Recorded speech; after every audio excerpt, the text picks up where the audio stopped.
fight of the night was Wood and Kenny.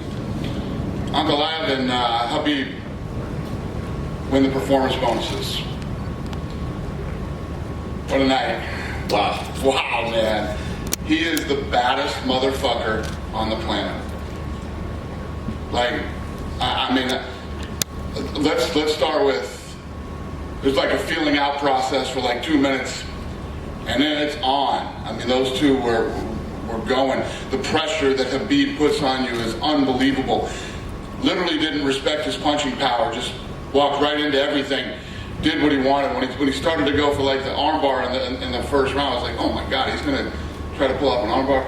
You know, then the second round, he keeps the pressure on, starts to go for that submission. I was like, oh no, right? And he locks it up, gets it, and chokes him out.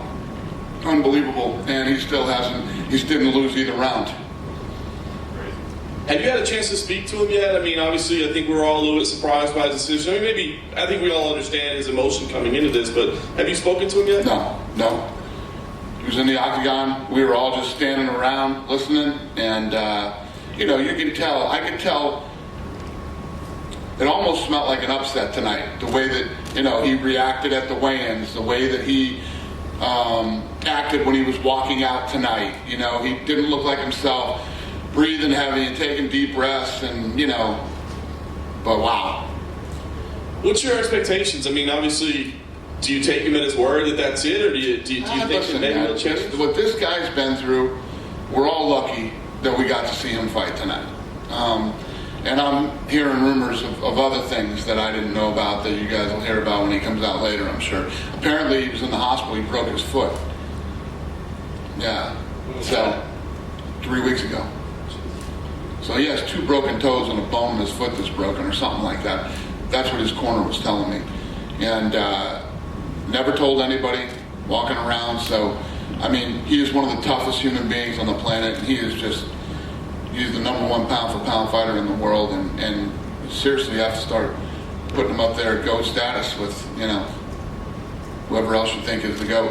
So what do you do? I mean, obviously you respect him, you give him his time, do you talk to him and say, hey man, we still got some ideas for you? I don't ever, listen, when guys want to fight, they want to fight. If they don't want to fight, they don't want to fight. Let him take some time off, let him heal, not physically, but emotionally heal with what he's going through from losing his father. I said, we're all lucky we got to see what we saw tonight. I guess it'll all, we'll have to see how it plays out with him, how the rest of the division shakes out. But we did have Michael Chandler here tonight. Obviously, he got announced and did an interview and didn't get to fight. Have you figured out what you want to do with him now that, he didn't have to fill in this weekend? Nope. I was focused on tonight, and that's it, man. We've been here for 5 weeks. We're almost done with this shitty year, and we'll get home and figure out what's next. And, I'll ask you one more about the co-main event, Robert Whittaker. He looked fantastic as well. Yeah. Is a rematch with Adesanya appealing to you at all? Is it too soon after that fight? No, it's very appealing to me. It's a fight that makes sense right now. Like I said, Adesanya has a lot of options, but the fight that makes the most sense right now is Whittaker. I thought Cannonier was going to be a much tougher challenge for him. He looked good tonight, so the Adesanya fight makes sense.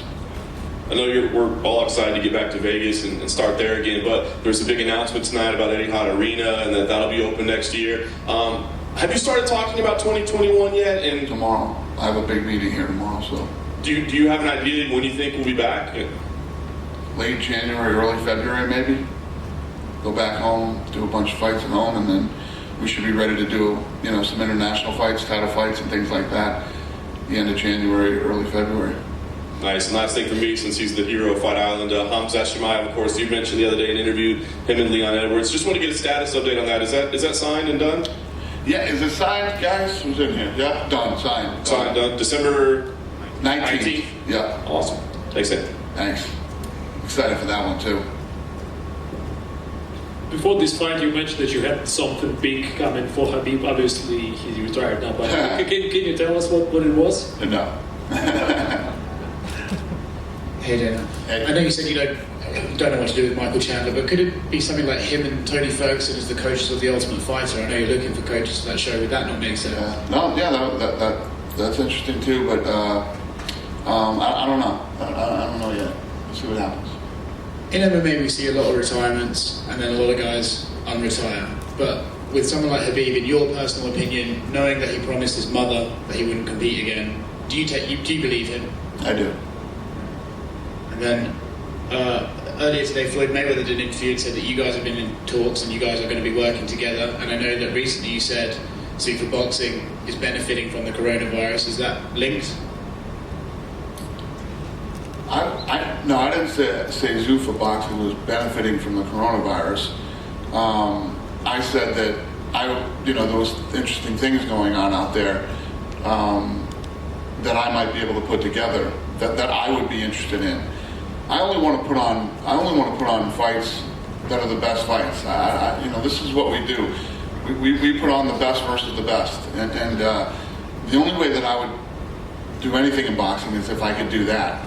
And there is an opportunity, so I'm looking at. But yeah, I told you guys a long time ago that me and Floyd were talking about doing something.